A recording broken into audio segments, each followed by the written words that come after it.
We're just hours away from the first Republican primary debate as one candidate's status may be in jeopardy. North Dakota Governor Doug Burgum was injured playing pickup basketball with his staff last night. I want to bring in the Burgum's campaign press secretary, Lance Trover, for more on this.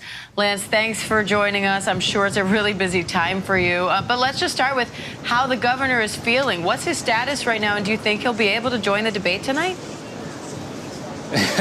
Well, that still remains to be seen. Obviously, everybody has a different way to relieve themselves of stress. So the governor is an all-conference basketball player in high school, a track runner. He's a very active person. He's on the ranch in North Dakota all the time. And so he went out to play some basketball, pickup game with some of the staff members and some of his family last night. Went up for a shot, came down and kind of injured his leg, had to go to the hospital. So we're hopefully going to make the walkthrough this afternoon and then make an assessment and decide then whether he's going to make the debate tonight. And Lance, what happens? The phrase you guys have been using is that you're not sure he'll be able to stand on the debate stage. Is there a way he can still participate even if he can't physically stand?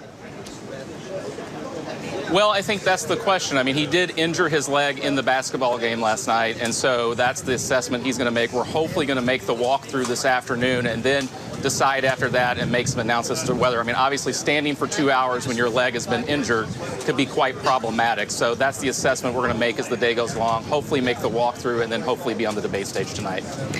Lance, Governor Burgum secured a spot in this debate after offering a $20 gift certificate in exchange for $1 donations to his campaign. How do you respond to those who say he's buying his way into this race? Well, I respond and say that, those are, the RNC came up with some of these clubhouse rules, and they were really meant to protect some of the D.C. insiders, people who have had a national profile, people who have been running for years and years, essentially, to be in this race. And the governor's an innovator. He literally bet the family farm to start a company, sell it for $1 billion, a tech company. And so he's an innovator, and it's an innovative way to get onto the debate stage. And I think that's the type of leadership that people are looking for in this country. Somebody who's familiar with tech, somebody who's familiar, that's an innovator, that's an entrepreneur, and someone who's been a business leader and a governor. So I say it's an innovative way to get onto the debate stage tonight. Now, abortion is expected to be a big topic in this election. The governor signed a strict abortion ban in North Dakota, but he says he wouldn't support a similar law on the federal level. How do you expect him to defend that stance tonight if he does participate?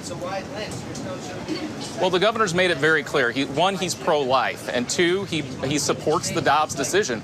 And he believes it's a states' rights issue. So what works in New York is not going to work in North Dakota, and he's been very clear about that. So he's a supporter of the Dobbs decision, and that's the position he's taken. I think that's the position he's going to have tonight on the debate stage if he makes it. And right now, Governor Burgum is polling among the bottom of the pack of candidates. How is he hoping to change that tonight, and what happens if he can't join this debate? Well, look, we're hopeful, obviously, that he's going to make the debate stage, but I think tonight is about telling his story. If he gets onto the debate stage, it's telling that story that he is the kid who grew up in a small town, 300 people, Arthur, North Dakota, literally bet the family farm, started a company, ended up selling it for $1 billion. When no one thought that he could get elected governor of North Dakota, he won by double digits. He got reelected by double digits. And so it's really about telling his story and introducing himself to the national public. All right, that is North Dakota Governor Doug Burgum's campaign press secretary, Lance Trover. Lance, thank you. Wishing the governor a speedy recovery.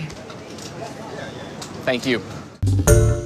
Hi, everyone. George Stephanopoulos here. Thanks for checking out the ABC News YouTube channel. If you'd like to get more videos, show highlights, and watch live event coverage, click on the right over here to subscribe to our channel. And don't forget to download the ABC News app for breaking news alerts. Thanks for watching.